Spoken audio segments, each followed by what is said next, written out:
Tonight, 8 Republicans, one goal: to win the White House and kick Barack Obama out. Cheering them on, their powerful allies and fierce critics. The grassroots movement putting a bold stamp on this election, the Tea Party. Tonight's players: I love America. I'll fight for America. Mitt Romney, the early frontrunner, Obamacare, focused on attacking the president, now turning his attention to a more immediate opponent. I'm going to be a pro-business president, and I'm not going to make any apologies about it. Rick Perry, the newcomer. He got a late start, then surged to the front of the pack with a conservative voice, folksy and brash. Michele Bachmann, the firebrand. We're here to win. She aced an early test in Iowa, proving she's a top-tier contender, as well as a lightning rod. The rest of the field in search of a breakthrough. Jon Huntsman, the diplomat, carving a more moderate path to try to defeat his ex-boss, the president. Ron Paul, the libertarian, billing himself as the freedom fighter in the race. Rick Santorum, the fighter, known for throwing hard punches from the right. Herman Cain, the businessman, who plays up his experience as a pizza executive and his inexperience in politics. Newt Gingrich, the big thinker, once the most powerful man in the House, now looking for traction after early stumbles. Tonight, 8 candidates, one stage, one chance to take part in a groundbreaking debate. The Tea Party's support and the Republican nomination on the line right now.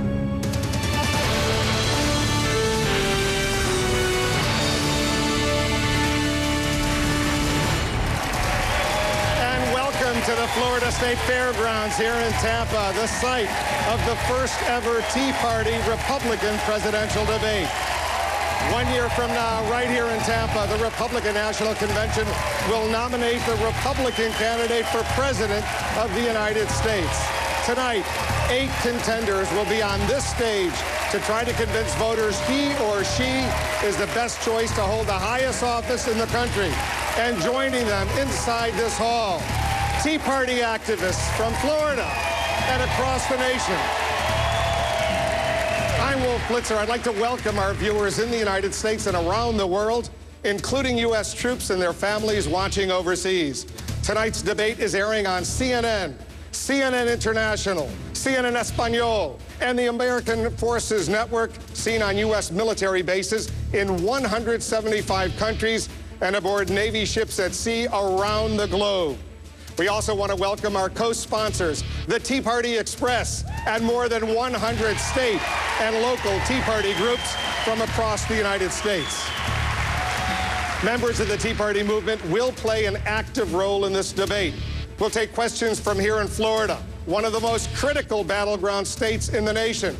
We'll also take questions from Tea Party activists in 3 other key states. Watch parties are underway right now in Portsmouth, Virginia, an historic Navy port, and a 2012 election battleground. In Phoenix, Arizona, the western state shaping the national debate over immigration. And in Cincinnati, Ohio, the Midwestern swing state that has been decisive in so many elections. It's time now to meet the 2012 Republican presidential contenders. Joining us now on stage, the former U.S. Senator from Pennsylvania, Rick Santorum.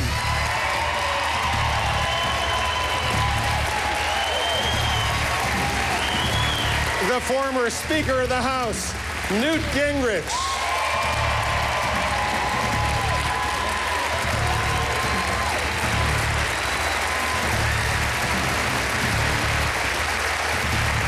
Texas Congressman Ron Paul.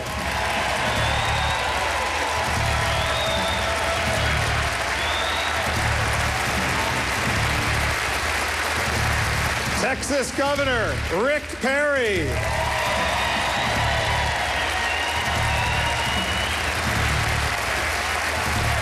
Fellas. Former Massachusetts Governor Mitt Romney. Hey, guys. Hi. Eric. Minnesota Congresswoman Michele Bachmann.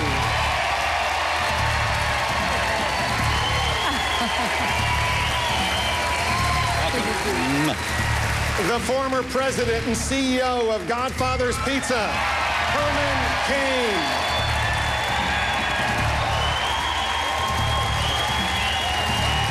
And the former governor of Utah, Jon Huntsman. Ladies and gentlemen, the Republican candidates for President of the United States.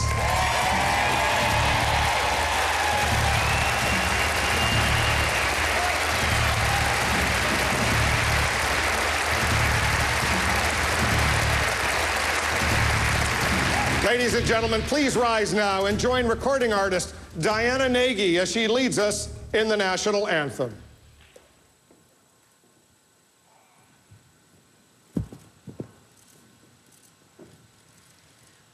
Oh, say, can you see by the dawn's early light what so proudly we hailed at the twilight's last gleaming, whose broad stripes and bright stars through the perilous fight o'er the ramparts we watched were so gallantly streaming, and the rockets' red glare, the bombs bursting in air, gave proof through the night that our flag was still there.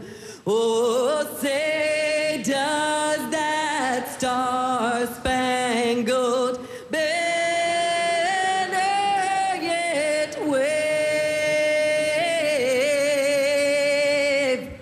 o'er the land of the free and the home of the brave?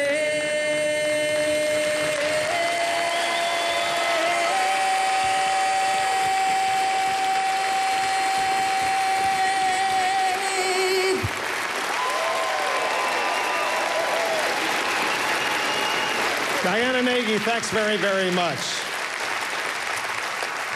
Candidates, please take your podiums. And while you do, I want to tell all of our viewers, everyone here, a little bit more about how this debate will work. I obviously will be the moderator. I'll ask questions and follow-ups, and I'll work to try my best to make sure that each candidate is getting his or her fair share of the questions and the answer time. And as I mentioned, the Tea Party activists will be asking questions here in the hall as well as from our remote sites. And viewers, you too can participate. We're accepting questions for the candidates on Twitter. Make sure to include hashtag CNN Tea Party, on Facebook, and of course on CNNpolitics.com. Each candidate will have about 1 minute to answer questions and 30 seconds for follow-ups and rebuttals. I'll make sure that each candidate gets the time to respond if they are singled out for specific criticism. It's important that the American public knows where the candidates agree on the substantive issues and where they disagree. We want everyone watching to emerge from this debate more informed about these 8 people who each want to become the President of the United States. Now that the candidates are all in place, it's time for the candidates to introduce themselves to our audience. I'm asking them all to keep it very, very short. Here's an example of what I have in mind. I'm Wolf Blitzer, and I'm usually in the Situation Room, but tonight I'm thrilled to be at the Tea Party Republican presidential debate.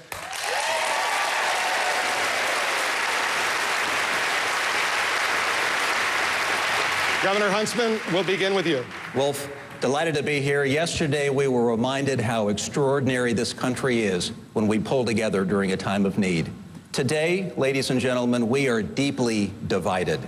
I believe I have the experience and the leadership necessary to move this country forward. I'm Herman Cain. I am the only non-politician on this stage tonight, and I believe that America has become a nation of crises. That's why I want to be president of the United States of America. My name is Michele Bachmann. I know we can do so much better in this country. That's why I'm the chief author of the bill to repeal Dodd-Frank, the bill to repeal Obamacare, and that's why I brought the voice of the Tea Party to the United States Congress as the founder of the Tea Party caucus. My name is Mitt Romney, and like you, I recognize that America's economy is in crisis. Got a lot of people without work, and a lot of people wonder whether the future is going to be brighter for their kids. I spent my life in the private sector. I understand how jobs come to America and why they go. And I want to use that experience to get America growing again, adding jobs, and assuring every citizen that they know that their kid and their grandkid will have a brighter future. Thank you. I'm Governor Rick Perry, and I'm proud to be here today with the Tea Party Express. And I simply want to get America working again and make Washington, D.C. as inconsequential in your life as I can.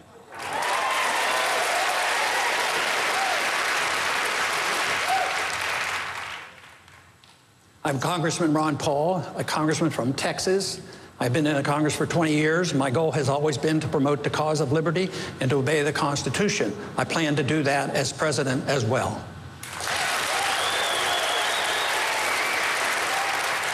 I'm Newt Gingrich. I think it is totally appropriate that we're having this particular debate on 9/12. And in the spirit of 9/12, I hope to work with you to fundamentally, profoundly change Washington in what will be a long and difficult struggle against the forces of reaction and special interest. I'm Rick Santorum. I'm a former two-term senator from a state that has over 1 million more registered Democrats than Republicans. And I won 2 elections there without having to change my policies or my party to win. Ladies and gentlemen, the 8th Republican presidential candidate.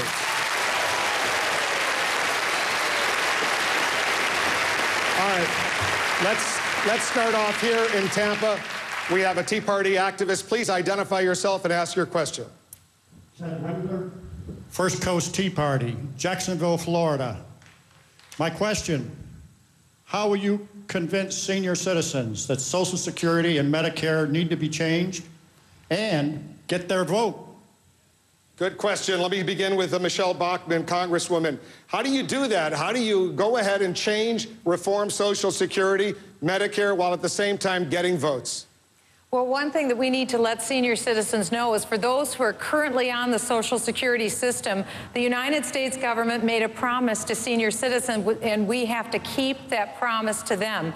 But we also need to know that for those who are not yet on the system simply has to be reformed in order for it to work. The same goes with Medicare. We know that President Obama stole over $500 billion out of Medicare to switch it over to Obamacare. We also know that Medicare Hospital Trust Fund will be bankrupt within 9 years.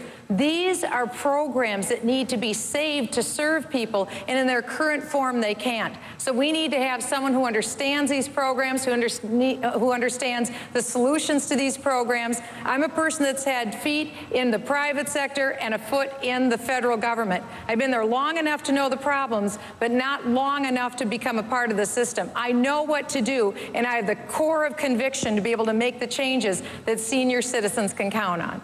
Governor Perry, speaking of Social Security, you've said in the past it's a Ponzi scheme, an absolute failure, unconstitutional, but today you wrote an article in USA Today saying it must be saved and reformed. Very different tone. Why?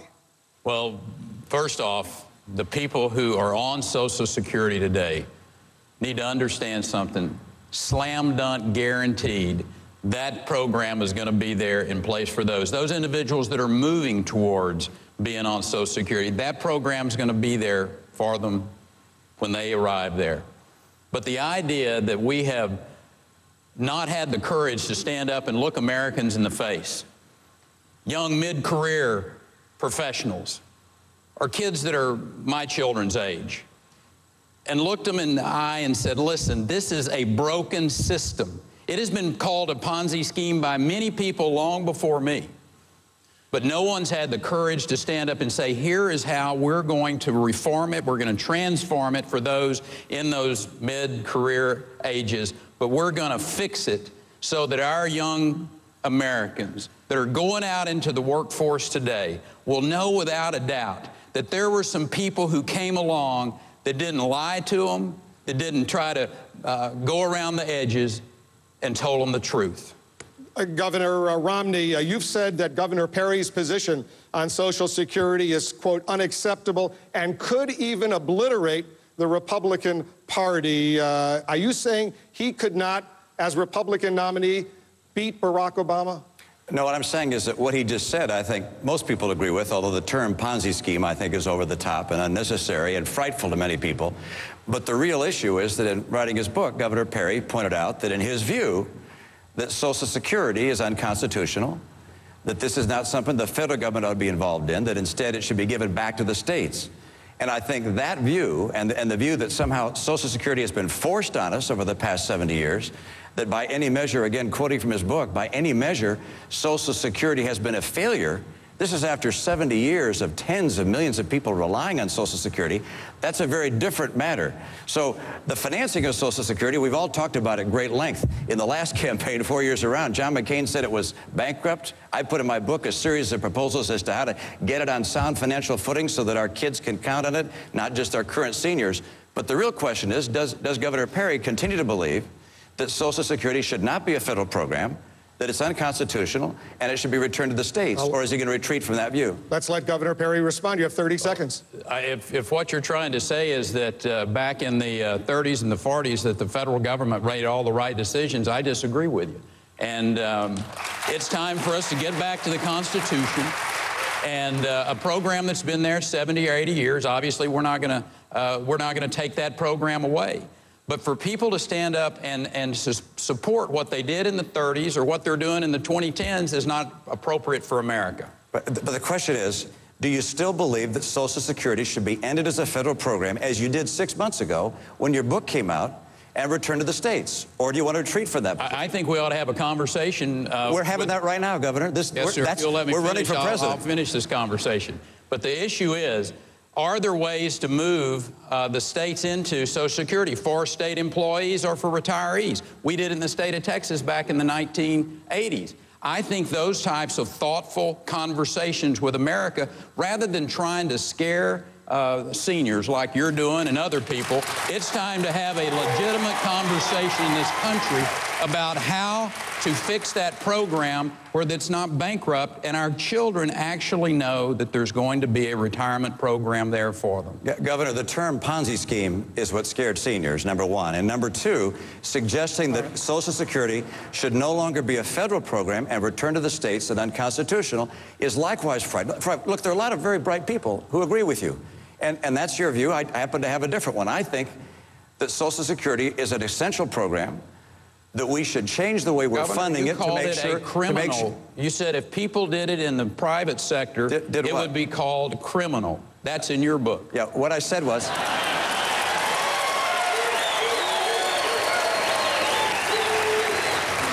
Governor Perry, you got to quote me correctly. You said it's criminal. What I said was Congress taking money out of the Social Security Trust Fund is like criminal, and that is, and it's wrong. Congressman Paul, let me expand this conversation. Do you agree with Governor Perry that Social Security is a Ponzi scheme? Well, I agree that Social Security is broke, and we spent all the money, and it's on its last legs unless we do something. One bill that I had in Congress that never got passed was to prevent the Congress from spending any of that money on the wars and all the nonsense that we do around the world. Now, the other thing that I would like to see done is a transition. I think it's terrible that the Social Security system is in the problems. It has the problems that it has. But if people wouldn't have spent the money, we would be okay. Now, what I would like to do is to allow all the young people to get out of Social Security and go on their own. Now, the big question is how would the funding occur? All right, hold that thought for a minute, because I want Herman Cain to get involved. Are you with Governor Perry that Social Security is a Ponzi scheme? I don't care what you call it. It's broken. And here's my solution.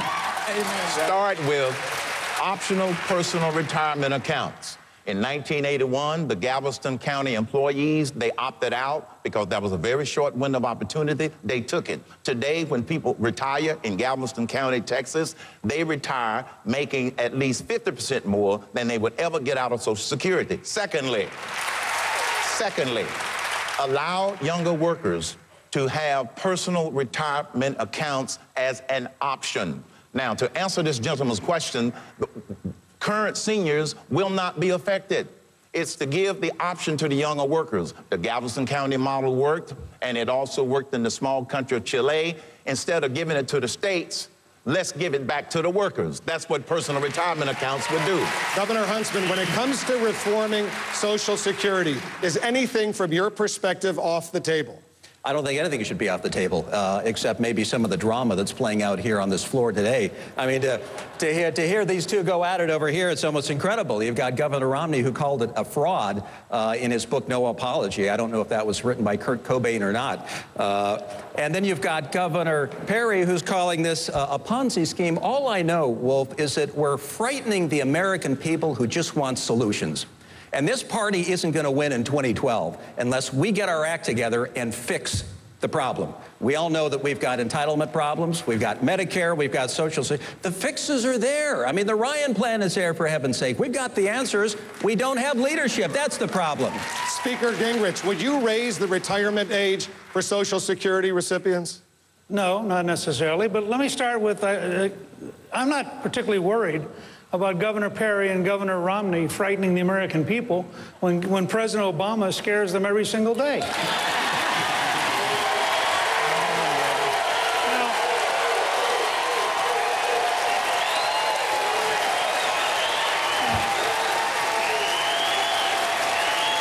is eating into my time. Let me just say to all of you. Oh, let me just pinpoint the question. What would you do to fix Social Security? Okay, but can I also expand for a second? Because that was not a rhetorical joke. President Obama twice said recently he couldn't guarantee delivering the checks to Social Security recipients. Now, why should young people who are 16 to 25 years old have politicians have the power for the rest of their life to threaten to take away their Social Security? Now, I just want to make two simple points about Social Security and how you save it. The first is you get back to a full employment economy, and at 4% unemployment, you have such a huge increase in funding that you change every single out-year projection in a positive way. The second is you say precisely as several folks here have said it. If you are younger, everybody who's older and wants to be totally protected, fine. No change. So don't let anybody lie to you, starting with the president. No change. But if you're younger and you'd like a personal account you would control instead of the politicians, right, and you know you'll have more money at the end of your lifetime if you control it than the politicians, why shouldn't you have the right to choose? Thank you, Mr. Speaker. Senator Santorum, when it comes to Social Security, are you with Governor Romney or Governor Perry? Well, the question is who's with me? Because I've been out here talking about, you want to talk about courage to tell the truth, Governor? I was out in 1994 running against a Democratic incumbent in a campaign managed by James Carville. And I went out and talked about Social Security reform. Why? Because I knew this day was coming. And I had the courage to go out and say Social Security is in trouble. And I told a group of young people at LaSalle University that we needed to do something like raising the retirement age. They ran that on TV for 3 weeks prior to the election in the second oldest per capita state in the country. And I still won the election. Why? Because the people of Pennsylvania wanted someone who had the courage to tell them the truth. And I had the courage to tell them the truth. And what I've done since I was in the United States Senate is every year I went, in fact, with Bill Clinton in 1997 on the first bipartisan Social Security town hall meeting, and I was the spokesperson. A Republican conservative from a blue state out there leading the charge on Social Security. You folks want someone with courage. I've got a track record of courage and a track record of concrete proposals on how to fix this, among some of the things that have been discussed here tonight. Senator, thank you. Let's go to another question. We have a question now from the audience. Go ahead, identify yourself. Hi, my name is Dr. Bridget Melson with the Pleasanton Tea Party. Good to be here. My question for you is, what is your plan to balance the budget and get this spending under control so that my children's share of the debt is erased without compromising my retired mother's already tenuous financial future? Good question. Let me ask Speaker Gingrich to respond, and I'll sort of paraphrase it. How do you do that? How do you protect seniors, balance the budget? So much of the budget goes for defense and entitlements like Social Security, Medicare. But that's just a Washington mythology. And anybody who knows anything about the federal government knows that there's such an enormous volume of waste that if you simply had a serious all-out effort to modernize the federal government, you would have hundreds of billions of dollars of savings falling out. Let me say, I helped balance the budget for 4 straight years. So this is not a theory. Rick and I were working together on this. This is not a theory. You voted for it. So we can balance the federal budget. But let me start with, all of you should go to Strong America Now, which is a group that believes if you modernize the federal government, you save $500 billion a year. Now, check and see whether the super committee of 12, in their august power, is willing to sit down with that group and actually learn how to be smart rather than cheap and actually modernize the federal government. One example. The federal government is such a bad manager of money that somewhere between $70 and $120 billion a year in Medicare and Medicaid is paid to crooks. We wrote a book several years ago called Stop Paying the Crooks. I thought it was pretty obvious, even for Washington. So I would start to balance the budget by stop paying the crooks, not by cheating honest Americans. Senator Santorum, staying on the issue of spending, budget deficits, you voted for the prescription drug benefits for seniors when you were in the United States Senate, costing about $1 trillion. If you had to do it over again, you wouldn't vote for that. But if you were president of the United States, would you repeal prescription drug benefits for seniors under Medicare? I think we have to keep a prescription drug component, but we have to pay for it. In other words, we have to have a program that is funded. Now, the reason that program has actually worked well is it's come in 40% under budget, because it's a program that uses private sector insurance, not government-run, one-size-fits-all health care. If we do that for the rest of Medicare, which is what the Ryan proposal suggests, and something that I proposed, again, years ago, had the courage to go out and lead on this issue, then we would be able to have a prescription drug program, and we'd be able to have Medicare that you choose. The idea that unless we have a government-run, one-size-fits-all Medicare program, that's throwing grandma off a cliff, is Washington think, is people who think in Washington, this president, who believes that they know better than you how to run your life and how to purchase your health care. I trust you. I trust the American people. That is the greatness of our country. Thank you, Senator. Governor Perry, it was President Bush who pushed for prescription drug benefits for seniors, not President Obama. It was President Bush who pushed for prescription drug benefits for seniors. The question to you, if you were president, it's not a difficult question, would you vote to eliminate, to repeal those prescription drug benefits for seniors under Medicare? No, it's a $17 trillion hole that we have in our budget we've got to deal with, and I think that's the issue of how do you find the savings and still deliver the services. For instance, in the state of Texas, we combined a substantial amount of our health and human services from 10 down to 5 agencies. We put an Office of Inspector General into place, and we saved over $5.3 billion, Newt, just by finding the waste and the fraud in Texas state government. I'm thinking there might be more waste and fraud in the federal government even than there is in the Texas government. Governor, just to be precise, if you were president, you wouldn't repeal prescription drug benefits for seniors under Medicare? That's what I said when I started the conversation. Okay, just want to be precise on that, Governor. Governor Romney, what about you? I wouldn't repeal it. I'd reform Medicare. and reform Medicaid and reform Social Security to get them on a sustainable basis, not for current retirees, but for those in their 20s and 30s and early 50s. But the key to balancing the budget, and we talk about all the waste in government and the inefficiency, and having spent 25 years in business, I know something about taking waste out of enterprises. I'd love to do that to the federal government. And there is massive waste. But we're not going to balance the budget just by pretending that all they have to do is take out the waste. We're going to have to cut spending.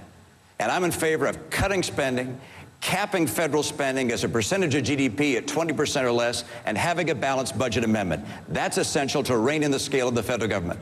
And there's a second part to balancing the budget, and that's growing the economy again.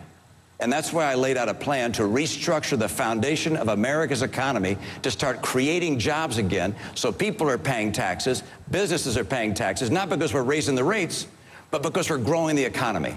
The right answer for America is to stop the growth of the federal government and to start the growth of the private sector. Congressman Paul, what about you? Would you repeal it?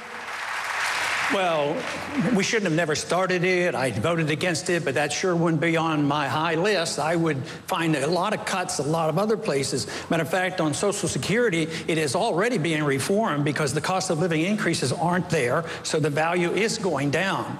So, no, there's places we should cut, and we spend, and I'm not sure I can get anybody to agree with me on here, on this panel, but we spend $1.5 trillion overseas in wars that we don't need to be in, and we need to cut there, and then put this money back into our economy here. And that is the only way to achieve it. Then it still wouldn't be enough in order to get some people out. What we need to do is cut the Department of Education, the Department of Energy, and all these parts, and get rid of them. Then we can do it. We're going to get to national security. Don't worry. Congresswoman Bachmann, what about you? Well, I think that the principle has to change, because for years, politicians have run on the idea that government is going to buy people more stuff, and that the federal government would be taking care of people's prescription drugs, their retirement, their health care, their housing, their food. We're the everybody else that's paying for the freight for all of these things. That's the principle that has to change, because we have to now recognize that going forward, this isn't going to work anymore. We have to be an ownership society where individual responsibility, personal responsibility, once again becomes the animating American principle, and we can't be ashamed of that. All right, we got a lot more to discuss. We're only just beginning. I want to take a quick break. I want our viewers out there to know they can weigh in, they can respond. Go to Twitter, Facebook, CNN.com. We want to hear from you if you have questions for these 8 Republican presidential candidates. You'll have an opportunity to get some questions to them. We're going to talk about jobs, jobs, jobs when we come back.